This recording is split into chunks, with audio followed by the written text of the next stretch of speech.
What's up, and welcome to The Frequency. I'm your host, Dee Barnes, and today we're going to tackle a subject that is very dear to me. We're talking about the stereotype of the strong Black woman.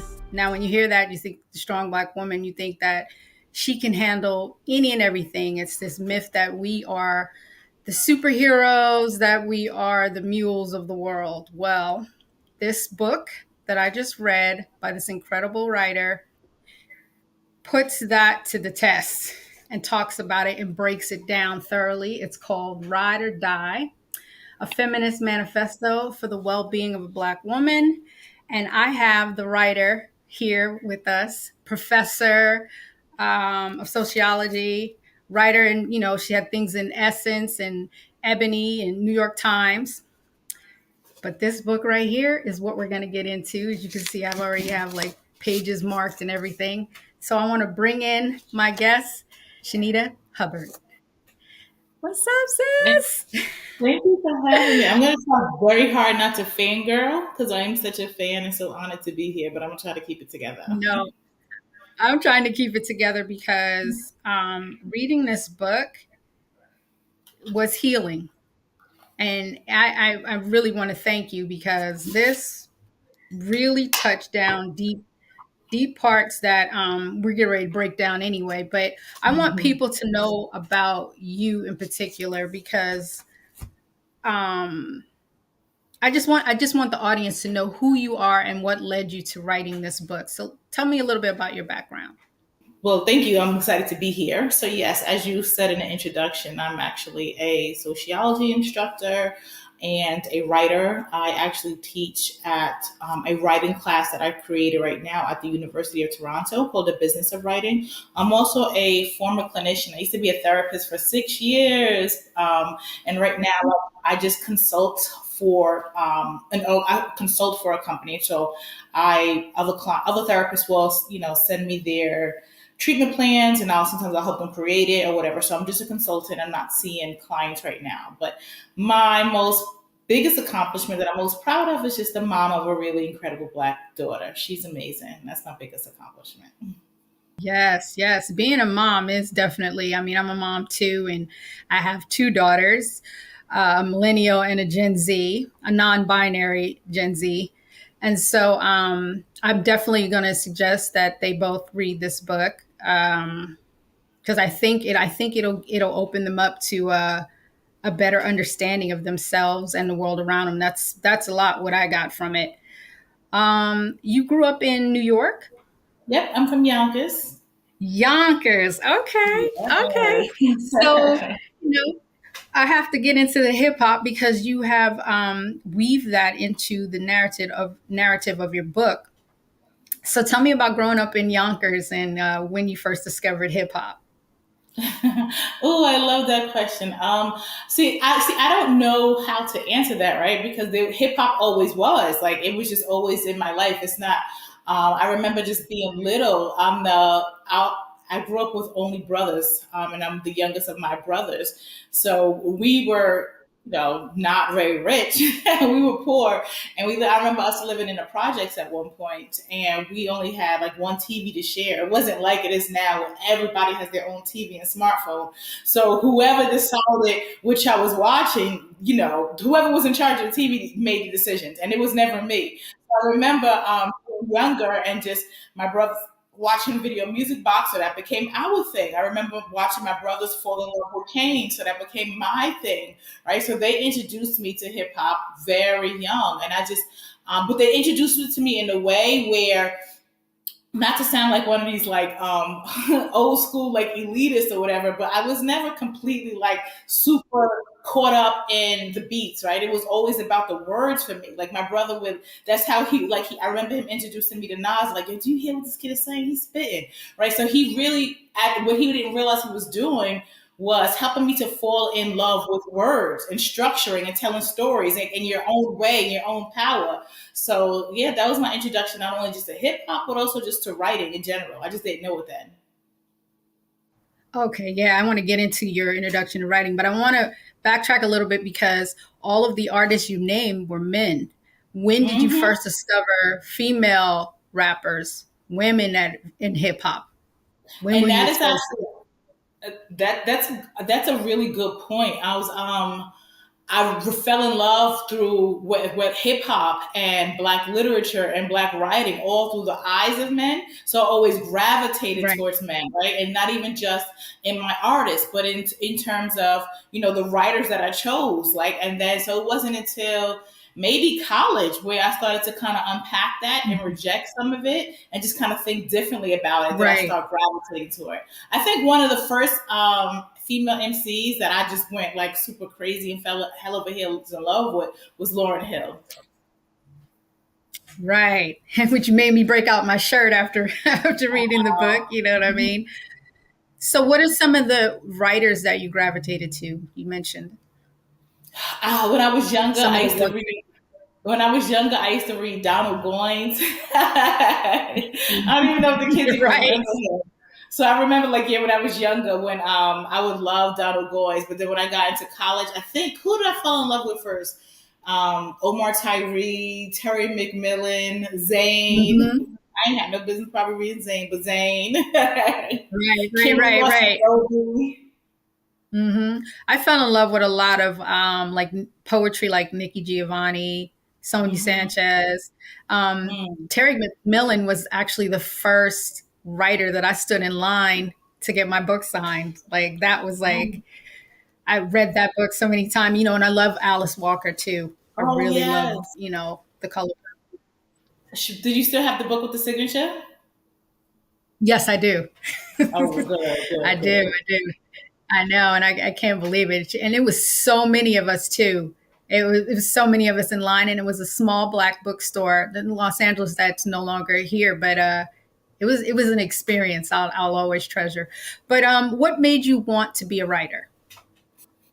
I've always loved. I didn't even realize that I had a talent for writing. I know that I enjoy doing it. Right.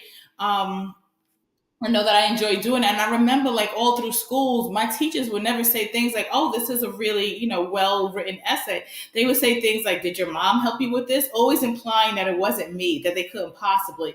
And it wasn't actually, of course, it wasn't actually into, I went to college and I went to an HBCU. And one of my professors was like, you're a great writer. So she actually like lit that spark in me. Really? So that's what Hmm. inspired you. Did you know you wanted to be, an author or a journalist? I know I Not at first. I just know I wanted to write, and honestly, I had this passion, this dream. But like all of us, right?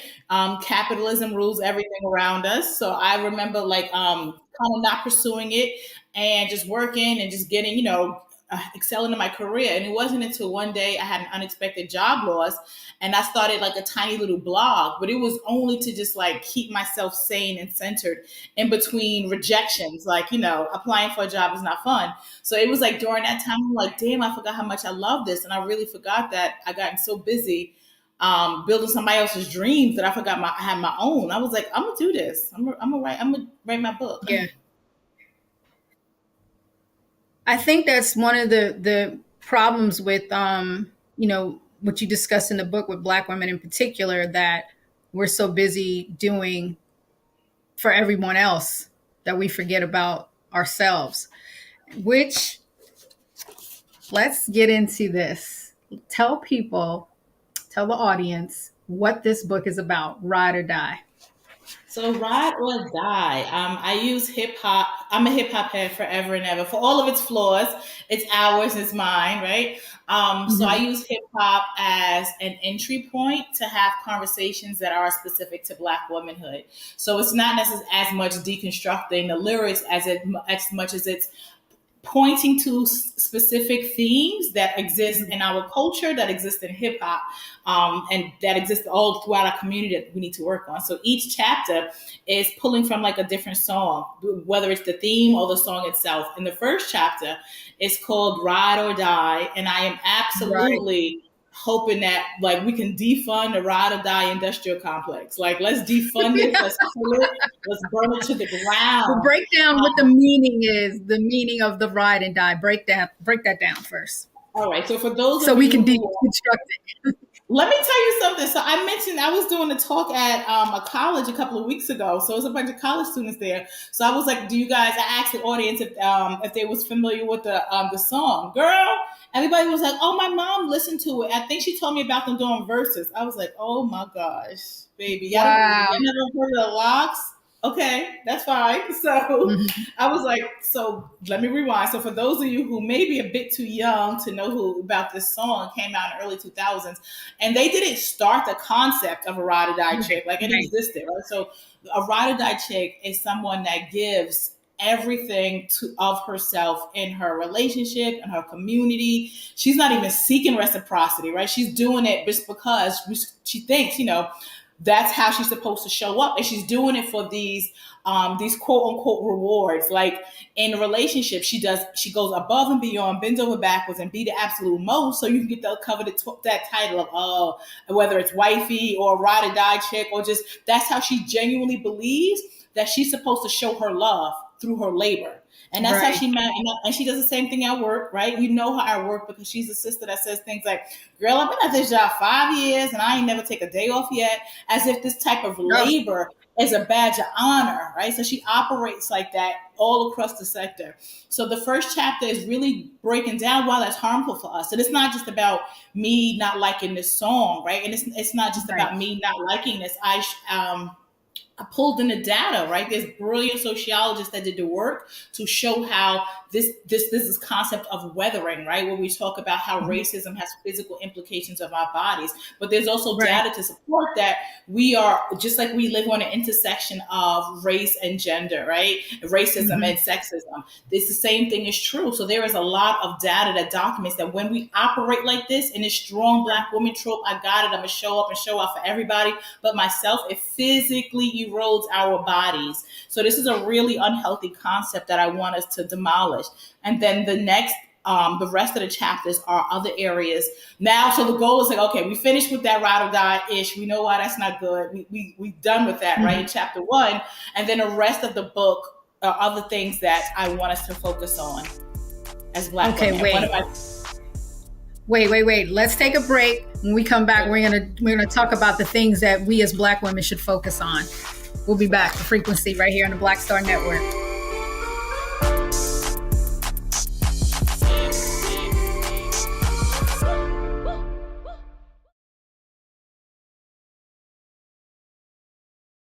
Hatred on the streets, a horrific scene, a white nationalist rally that descended into deadly violence. White people are losing their damn minds. As an angry pro-Trump mob storms the U.S. Capitol, we've seen We're about to see the rise of what I call white minority resistance. We have seen white folks in this country who simply cannot tolerate black folks voting. I think what we're seeing is the inevitable result of violent denial. This is part of American history. Every time that people of color have made progress, whether real or symbolic, there has been what Carol Anderson at Emory University calls white rage as a backlash. This is the rise of the Proud Boys and the Boogaloo Boys. America, there's going to be more of this. Here's all the Proud Boys, guys. This country is getting increasingly racist in its behaviors and its attitudes because of the fear of white people. The fear that they're taking our jobs, they're taking our resources, they're taking our women. This is white fear.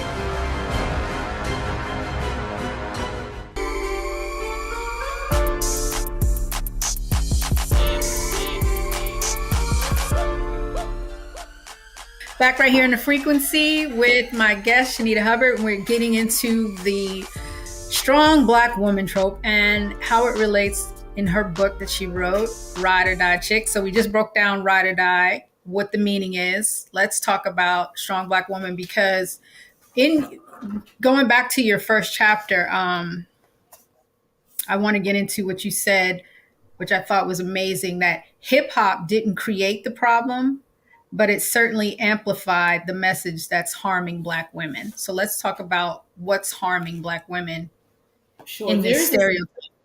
there's this narrative and this expectation in our community, not even in our community, right? Just in in this, the world. in America, in the world, right? Where we Hmm. save the whole entire world. We saw this in politics around the election. Like, obviously we vote within our best interest. We do the groundwork. Right, We are going to go out and we're going to do some organizing because we do this for ourselves, not out of a sense of for most part. For most of us, it's not out of a sense of patriotism, but we know that we rescue ourselves. And a lot of times the right. world rewards this, not with assistance, not with more financial compensation, right? But more labor. Oh, this is wonderful, Yeah. right? It becomes more labor. And that's not, and this Hmm. is it's almost like the world expects us to be the mule. Save this racist country from itself, Black woman. Thank you. That's all you get in return, Right, if that, right? And the expectations is for us to operate like that everywhere. If we think about the pillars of our communities, like I was raised in a Black church, so I'm not speaking from an outsider. Who's running the Black church? Not who's getting yeah. paid to run it, but who's running this? Like, we're everywhere. Who's running our communities? Who's running our non-for-profits, right? It's Big Mama and them, it's your aunties, it's you, it's your grandma, it's me, you, and your auntie too, right? But there's Right. nothing wrong with pouring out for our community. But we have to. I wanted us to pause in this book, right? And language is important, and we have grown Yes. up being called the strong Black woman, right? And our brothers, if you grew up, if you remember from like the 80s and the 90s, the title they got was endangered Black man, right? So when you hear that something is Right. endangered, your first inclination is to do what? Protect, right? And who is it that should protect? Protect it. Right. So when you hear about someone is so strong, who comes for the strong one, right? Who comes to kind of check on it? So now we have a community where half of us are endangered and the other half are strong, right? So that sends this, the message and the signal that you're okay.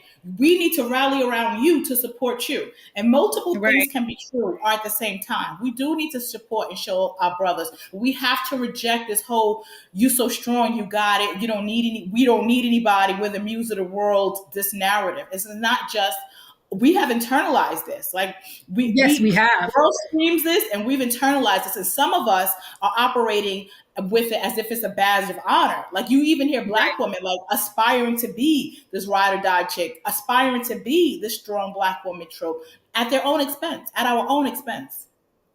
Exactly. Do you think that the roots go back to slavery? There was, someone in your book that kept mentioning slavery, and I laughed because I thought about myself, slavery. Like, do you Mm-hmm. think that it started from back then? Well, if, as you know, in slavery, none of us were human, right? We were raped and beat and just like done whatever to our bodies. And do I think there's some implication that goes to that? Of course. Like, we were seen as work mules, just like our brothers were seen as work mules, and we were also sexualized. So you have generation. We're talking about 400 years of work, sexualized work mules conditioning. That's some deep rooted conditioning. So of course. Yeah, I was thinking about that a lot too, and I figured that that's where, because I was trying to figure out what's the origins of that. When did it all start that the black women were this, super being, super strength, and that they should be rewarded with more labor. I was trying to figure out, well, where did that come from? And then we are conditioned to, like, yes, take on more, to the fact that we're not even aware of the damage that is doing to us physically, mentally, emotionally, spiritually. You bring up some points in Absolutely. the book. I'm sorry, say it again. I know, I was agreeing with you. I was thinking, I was like, yep, I was following your train of thought. Yes, yes, because I mean, I've seen, and like you said, it's generational too. Like, I've seen it with my grandmother, I've seen it with my mother. I mean, my mom was the epitome of the strong black, and I think every black woman thinks their mom is, the epitome of strong black woman. Single mom, raising kids, doing it all on her own, working, full time. We were latchkey kids. I grew up in New York too, so I was responsible, from my little brother. We'd come home and, we had chores and homework and all this stuff, but we'd be in the house by ourselves. And um, I think that's when I started to take on the strong black woman, because I had to be responsible for my siblings, Mm-hmm. and make sure that things were done, to the expectation of my mom. So when you get to that point where you're like, you're taking it on and taking it on and taking it on, it becomes like we were saying, a condition. It becomes something that's ingrained in you, and then we pass it down to our daughters. Like, how do we recognize those triggers for trauma? I think we have to first Because start it out. is trauma. It is. And it's also it's in recognition, right? And the first part of it is like it's great that we can have this conversation, we recognize it, but we also have to pinpoint it when it manifests in other ways that we don't necessarily see. For example, like one of my favorite chapters in the book is called 444. And it's about, if you remember when Jay-Z released an album called 444, the title track was 444. And it was this open letter. And the song is this open letter that he wrote to the woman that was in his life. Then it was pretty much an apology. He was saying, I apologize for not showing up for you. And he was saying that apologize for infidelity. And then he talked, and it was one particular line where he says, it took for my daughter to be born to see the world through through a woman's eyes. And I'm paraphrasing here, right? And when that song came out, we celebrated, myself included. It was like, this is grown man hip hop, right? This is maturity. We get to see Jay-Z going from, I'm just, effing him and leave him because he don't effing need him. Because remember Jay-Z in Song Cry, when he was talking about, he was with a woman who helped him lease a car, and when he had bad credit, and he was still cheating on her. And his response was, I was just effing them girls. I was going to get right back. So it is maturing, right? So there was this massive celebration. So now in my chapter 444, I'm like, let's rewind the proverbial tape, so to speak. And this is bigger than Jay-Z and Beyonce, right? But the thing about hip hop was born because it always amplified the voices and the stories in our community. So this is really amplifying a community issue, right? So about someone can just say, hey, I was wrong, right? When they harm a Black woman and just be met with applause. Like, oh my gosh, there is no, how do we repair this harm, right? I talk about the concept of restorative justice, like what you hear a lot in abolition communities, because you can't just do a harm and not provide in reparations or repair it. We get that concept as Black people, right? So let's talk about this in terms of what this looks like when there's harm done to us. So when you think about this in the context of the strong Black woman trope, when there's this cultural ingrained that we are so strong, when people harm us, there's no conversation about reparations. There's like, hey, you really did harm. Let's unpack this. Let's look at this. What would it take for us to restore this before we all celebrate you and lovingly applaud you and give you flowers? You cannot do this. And one of the things I say in the book is like, D, if you had a dinner party and you invited me over and I got pissy drunk and I broke your favorite vase, a very expensive, wonderful vase, and then the next day I give you a PhD level analysis on why I got so drunk and how deeply sorry I am, but I stop there. I never say, well, then how much does the vase cost so I can replace it? If I don't do that next piece, you might hear my apology. You're going to empathize to why I got wasted, right? But you're not going to reintegrate me and extend me and allow me to come back in without making that repair, without replacing your vase, right? So we do that a lot. When the person that is harmed is a Black woman, we allow just an apology. We allow just a recognition of the pain without talking about restoration. And part of that is because we're so conditioned to see us as these strong Black women. Like, you don't think about somebody can be hurt because they're so strong. You don't think about harm and repairing because they're so strong. So when I'm saying we have to reject this narrative, I want us to say, and how do we do this? We do this by recognizing it when we're seeing it and say, hey, let's rewind a tape right here because we're perpetuating this, right? Because either you're perpetuating something or you're rejecting it, right? So we have to recognize it and reject it so that we make sure that we aren't perpetuating it.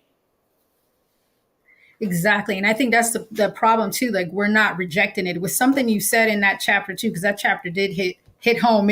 I felt seen. Thank you. It was something you said that really, really struck me. And it was like, because of that stereotype and because of that conditioning, it allows us to say who is disposable in our community and who deserves unmitigated grace. Whew. That hit me right there, because if a person harms you, D, right? And then it was a very public Right. harm, right? And then this person grows up, maybe they quote unquote grow from that, right? And they get to say, "Oh, I'm sorry," and that's it. But if there is not a collective demand for like, no, you have to restore what was harmed. You need more than just an apology. You Exactly. need restoration. You need to repair this harm. You need this peace. If we allow the fact that they apologized, they grew, they're an active member contributing to our community, then we are saying that the harm that you experience is acceptable collateral damage, as long as that black man that Right. harmed you grew, as long as that black man became an upstanding citizen of our community, whatever that means. Right. Exactly. Okay. We got to get more into the traumas and our favorite chapters, because I have a couple that I want to share with you. We'll be back on The Frequency.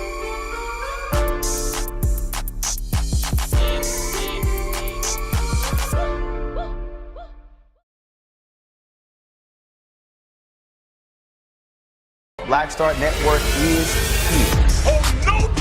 I'm real revolutionary right now. Thank you for being the voice of Black America. All momentum we have now, we have to keep this going. The video looks phenomenal. See, this difference between Black Star Network and black-owned media and something like CNN. You can't be black-owned media and be scared. It's time to be smart. Bring your eyeballs home. You dig?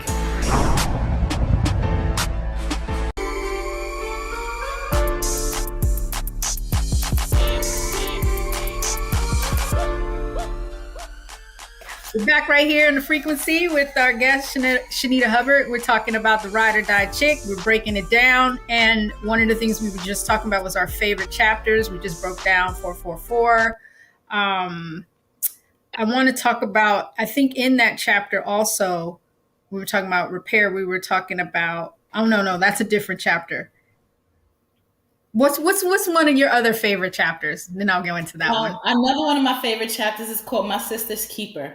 So this particular chapter is, I'm speaking to other fellow cis hetero Black women about how and why we need to do better and show up for our queer sisters, because the bar is set pretty low, right? In terms of what support looks like in our community. As long as, not even just our community, but just for the Black queer community. As long as you're not physically violent, you don't really get called in like you should. So this chapter is a loving call in to us to say, let's talk about the ways that these microaggressions manifest in our relationships with our queer sisters. Let's talk about let me interrupt you about that. Let me interrupt you about that, because you brought up that topic. I wanted to talk about the call in and being called out. Explain the difference between being called in and called out. Okay, so let's say, for example, Dee Barnes does something really harmful to like a queer community. I don't want to assume that you're not queer, right? But I'm just using this as an example. And I'm just like, oh my gosh, Dee, this is some real trash, harmful stuff. I love Dee. That's my girl. I don't want to drag her all over the place, but she's dead wrong. Let me gently do the equivalent of, come sit at my table, sis, because you was dead wrong. Let me break this down. A teachable moment. A teachable moment. Let's figure out how we're going to get right. Let me help you understand the harm that you caused, right? And I'm intentional because I care about our relationship, right? It matters to me that you grow, and it matters to me that I preserve our relationship, but it also matters that you're held accountable. Right. And the opposite of that would be, let's say, like a call out. Let's say a company that one of these corporate companies I don't give two craps about. They do some racist-ish, right? Some high-end company, fashion company does some racist-ish. Just pick an example, because I know that happens all the time. We have so many to choose from. In that instance, I have no concern about maintaining a relationship. I'm not deeply invested in their growth. I'm calling them out. I'm going to blast them on Black Twitter. I'm going to out them. I'm going to drag them. And I don't care how public, how ugly it is. I'm going to call them out, say what I have to say, and I'm never going to follow up to see about, are you okay with that, right? So that's just a call out. You need to be held accountable. I don't give two craps about our relationship in that. But we're calling in, it's still an interest in preserving the relationship. So, and go ahead. My Sister's Keeper is a loving call in to other cis hetero Black women to say, let's talk about how we need to show up better for our queer sisters. Let's identify some of these microaggressions that we probably never even realized. We understand that the bar is low because there's a lot of artists that's talking about harming, queer people. And that's a lot of people. And we look at the data that's going through with it, that's killing them. It's not physical violence, right? But that's a low ass bar. Right. Let's not aim for that. Let's raise the bar, so to speak, and show up for our queer sisters in a much better way. I know. And when you use hip hop in there, and I think back on some of the lyrics that have been in a lot of songs, there's been a lot of harm done to that community. How do you think that can be repaired?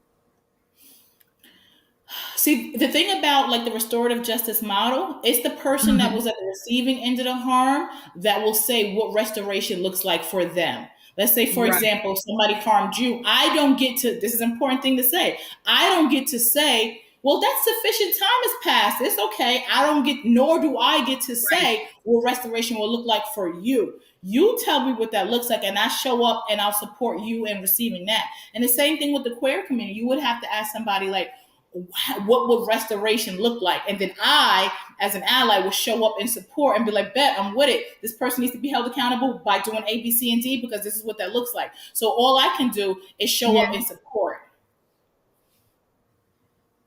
Okay. Yeah, I like the way you said that. I mean, thinking me personally, I know I've learned a lot from my daughter, Gen Z, non-binary, and to be respectful with pronouns. And I like the way they educate me on things like they call me in and call me out when I say things or I don't have an understanding of things. And I think that's what's key. Each one teach one, so to speak. And you're right. A key to that is listening and reciprocating because, like you said, it has to come from the person that was caused the harm and what restorative justice looks like for them. You're absolutely right. I love it. Okay.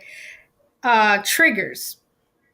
What are some triggers that, because you brought up a lot of that in the book. And one of the key things that I wrote this down that you said, the grip of traumatic experience doesn't have an expiration date. You kind of just touched on that just now. It doesn't have an expiration date. And I feel like people don't take people assume that because it happened a long time ago that, you should be over it, should be done with.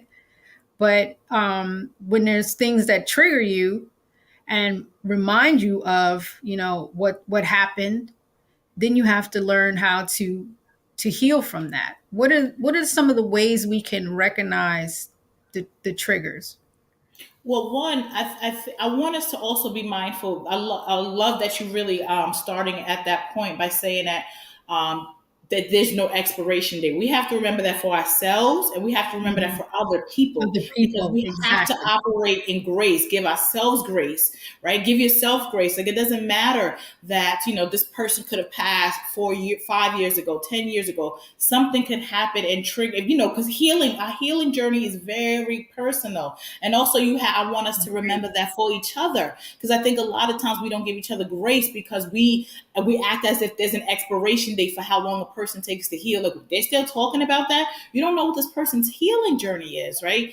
And we have to, I don't want to take it for granted that everyone understands triggers and everyone has been in therapy, right? And I also don't want to go like too psychoanalytical. So I'll just break this down. It's like, we have to pay attention to how we respond to things, right? And even if they're lighthearted things. For example, I talk about this in one of the chapters because it was a lighthearted story, but it really was like a trigger for me. I was out on a date with this, really fine, smart, wonderful guy, and we're laughing and joking, and he starts saying, and he starts talking about how he didn't grow up spending a lot of time with his dad because his dad belongs to the government. And I'm just like, when I hear that, baby, you say black man and belonging to the government in the same sentence, he's locked up. You know what I'm saying? He's away. He's doing a bid somewhere.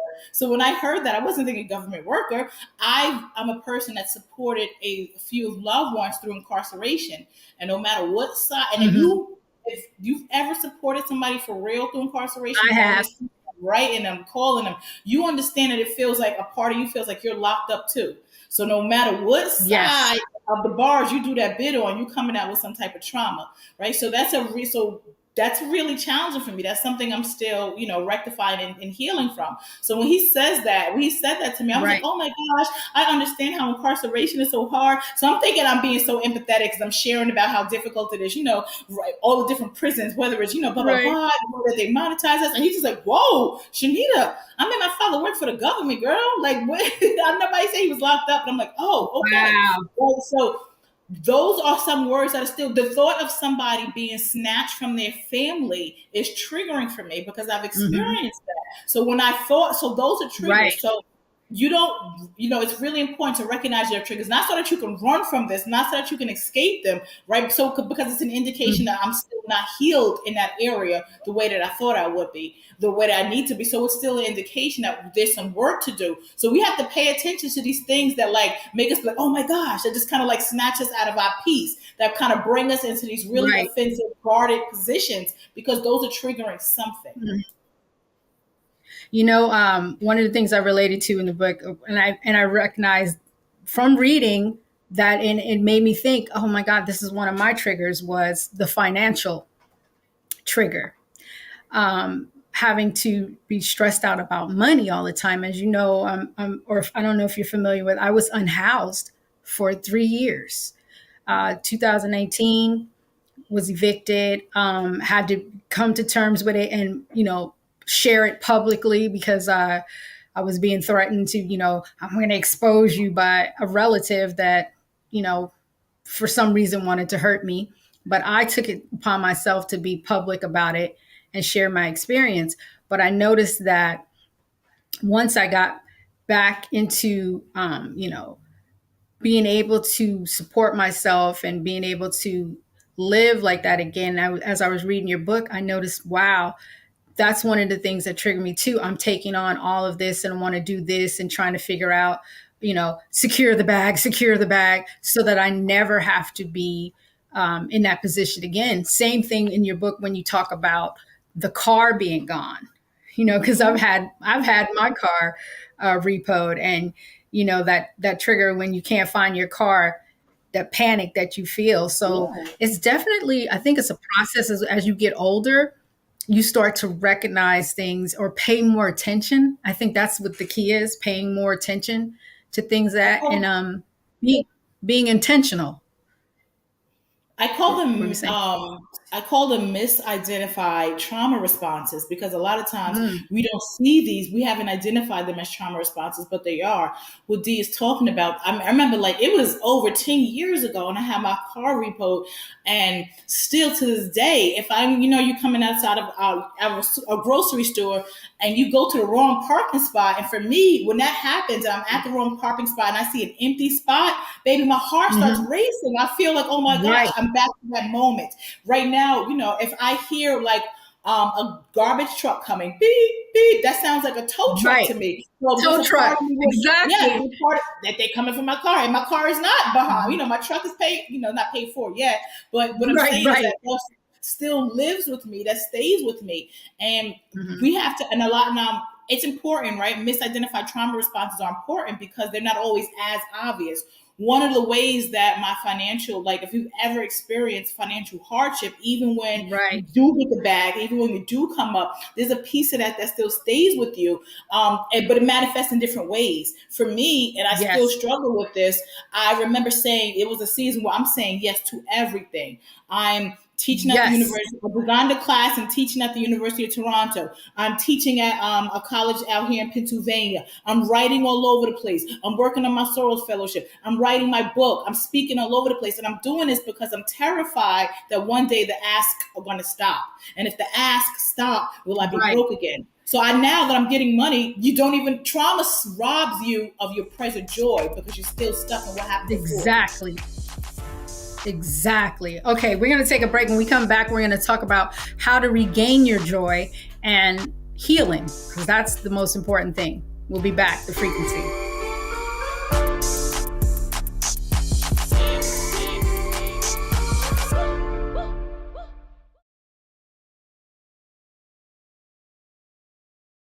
When you talk about blackness and what happens in black culture, we're about covering these things that matter to us, speaking to our issues and concerns. This is a genuine people-powered movement. There's a lot of stuff that we're not getting. You get it, and you spread the word. We wish to plead our own cause. Too long have others spoken for us. We cannot tell our own story if we can't pay for it. This is about covering us. Invest in Black-owned media. Your dollars matter. We don't have to keep asking them to cover our stuff. So please support us in what we do, folks. We want to hit 2,000 people, $50 this month, raise $100,000. We're behind 100,000, so we want to hit that. Y'all money makes this possible. Checks and money orders go to P.O. Box 57196, Washington, D.C. 20037-0196. The Cash App is $RM Unfiltered. PayPal is R Martin Unfiltered. Venmo is RM Unfiltered. Zelle is Roland at RolandSMartin.com.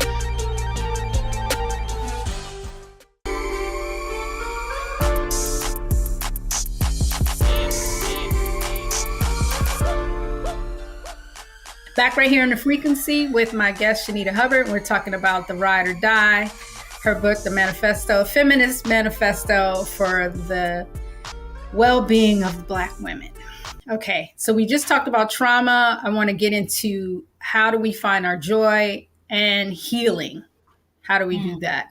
'Cause I think that right there really was the essence of the book. It took you through all of the things that, the weight of the world basically on your shoulders, and how to now find balance. Stop taking on all that weight and now find balance. How do we do that? I didn't know if I was going to actually share this story or not, but just to be really transparent and honest, especially because we're talking about healing. This is a really challenging season for me. Like, if I was watching a show and a character was going through this, I would be like, that writer is a bit heavy-handed because they're doing the most now. It's getting wow. So, my book came out November 8th, and then right after, my intro. November 8th when? November 8th last year? Yeah. Okay. It's new. It just came out. So my introduction in my book is an ode to Black women. And I literally started off with saying, honey, Sadie Olive, her 7 daughters are not to be played with. It's a tribute to my grandmother and my aunts, because they are the women who, and my mom, the women that mean the most to me in this world. Right. So my book came out November 8th. Maybe 8 days later, my grandmother died. The day after her funeral. The day after her funeral, the aunt that helped raise me died. So it was just, so I ended up having to push back book talks and events because I just was not in a place. I had to make a decision, even regardless of my past experiences, I'm afraid the calls will stop asking. I wasn't okay. I couldn't show up and not be okay. So then, so now we are in February, and I just started to kind of feel like myself again.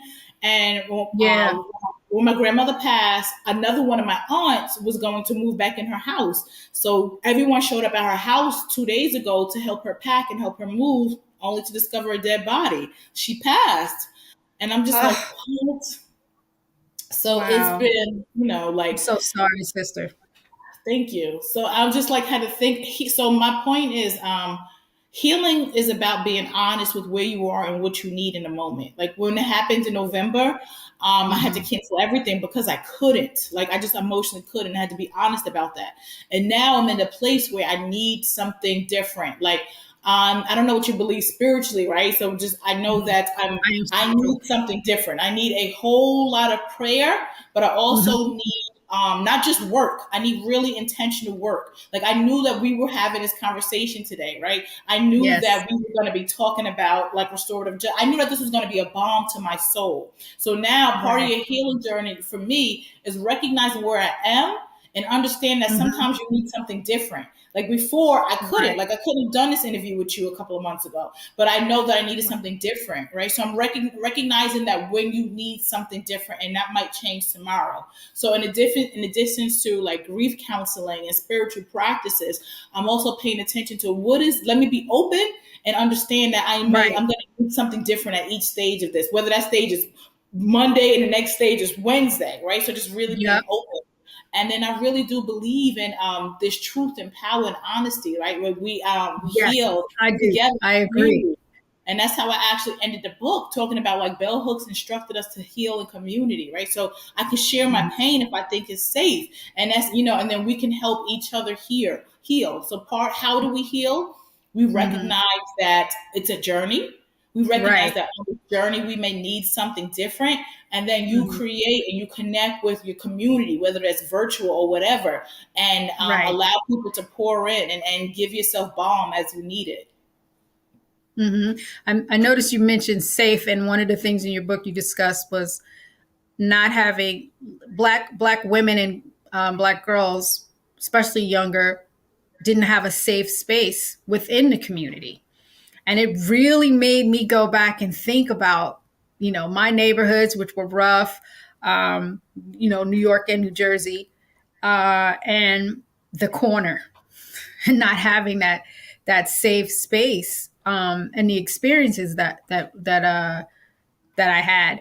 And I completely agree with you that healing looks like being honest with yourself. And that's hard sometimes. Sometimes you don't want to face that truth, about yourself, or maybe even about a person you're in a relationship with, where you're like, that maybe it's not good.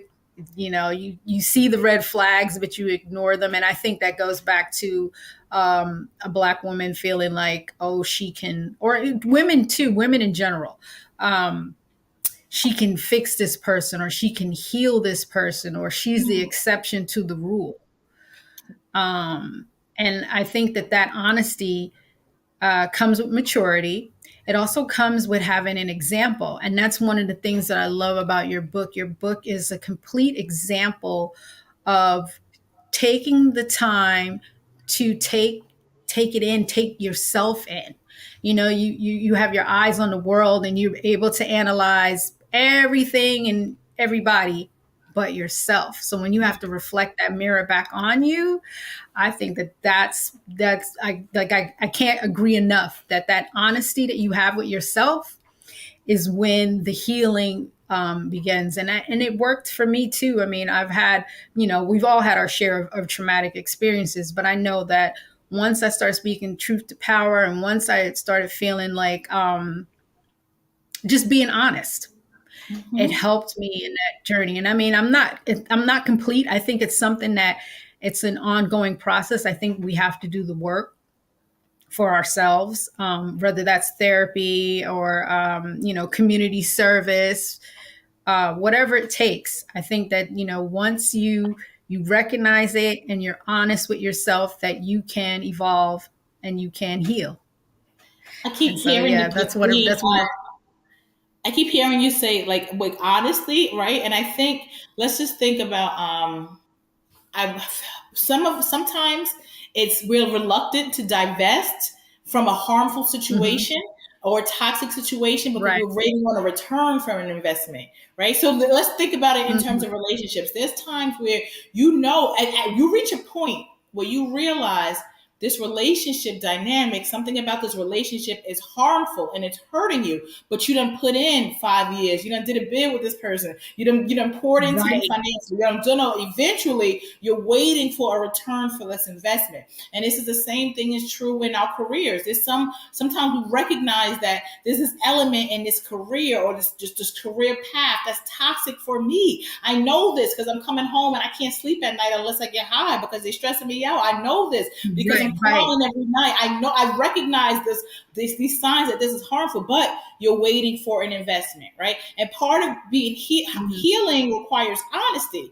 And so you have to be honest about that too. Like, you know what? I know this is toxic, but I waited this long because I was waiting for an investment, but it's not going to happen.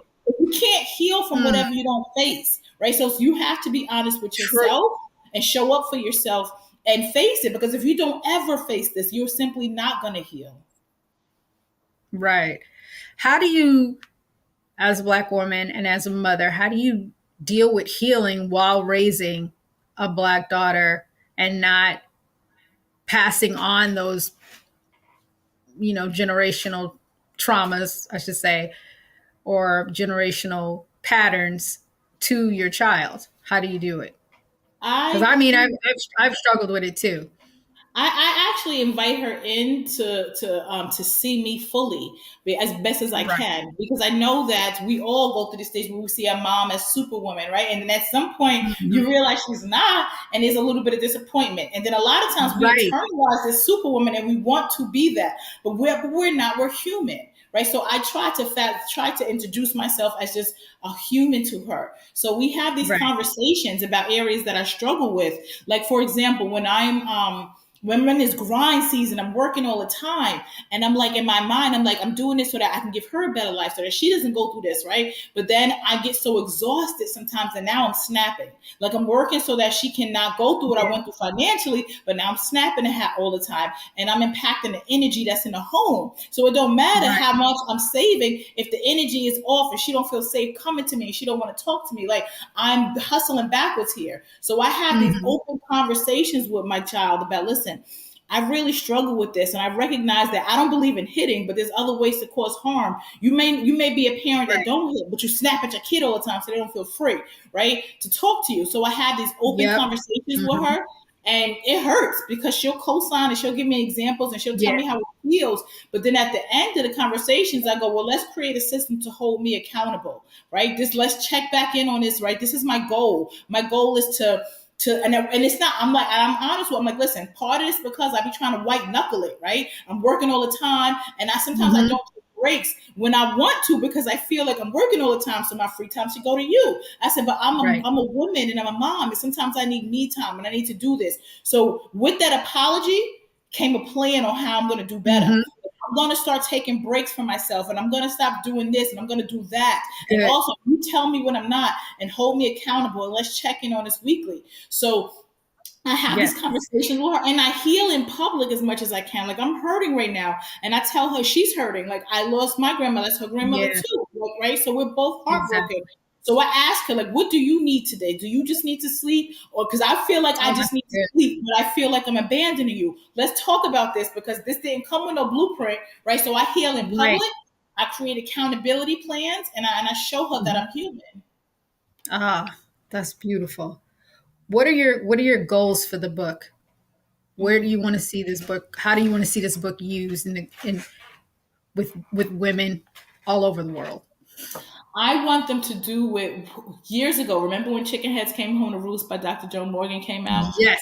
When the first time I read that book, there was a chapter that split me open and made me look at myself and really interrogate my own practices, and it made me change and think deeper. I want people to read this, not just for Black women. It's for, of course, I wrote it for Black women, but for anyone that loves and values us, you could. This is a book as a gem for you too. I want people to be honest about their own thoughts and ways that they haven't showed up for themselves and for other Black women, and create a plan of accountability and for yourself and for our community, for us. Right. There it is.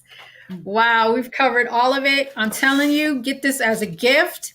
Give it to all your sister friends. It's amazing. I'm going to read it again because it did for me what you just said. I opened it up and it helped me realize some things about myself. And I want to thank you, give you your virtual flowers. Thank you for, just having the courage to be honest and write this, for us. It's truly amazing. I love how you've taken just, you put the hip hop in it, and because the hip hop was part of it. And I know we're celebrating, the 50th anniversary of hip hop, and, we've come a long way, but we have so much more to go. But this book definitely was a game changer. And thank you. Thank you for being brave. Thank you for writing this. Virtual flowers. Thank you so much. Thank you for being a guest. I really appreciate you. So much love. All right, y'all. The Frequency right here on the Black Star Network. We'll be back.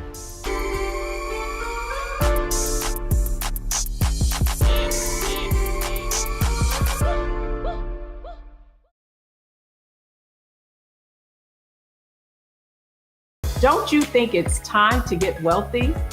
I'm Deborah Owens, America's Wealth Coach, and my new show on the Black Star Network focuses on the things your financial advisor or bank isn't telling you.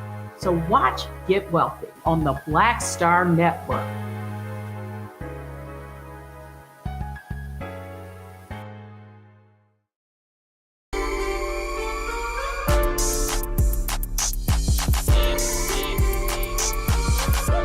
So thank you, everybody, for tuning into The Frequency right here on the Black Star Network. I hope you enjoyed this conversation with our guest, Shanita Hubbard. We're talking about the ride or die chick. We're breaking it down. And thank you for tuning in. We out.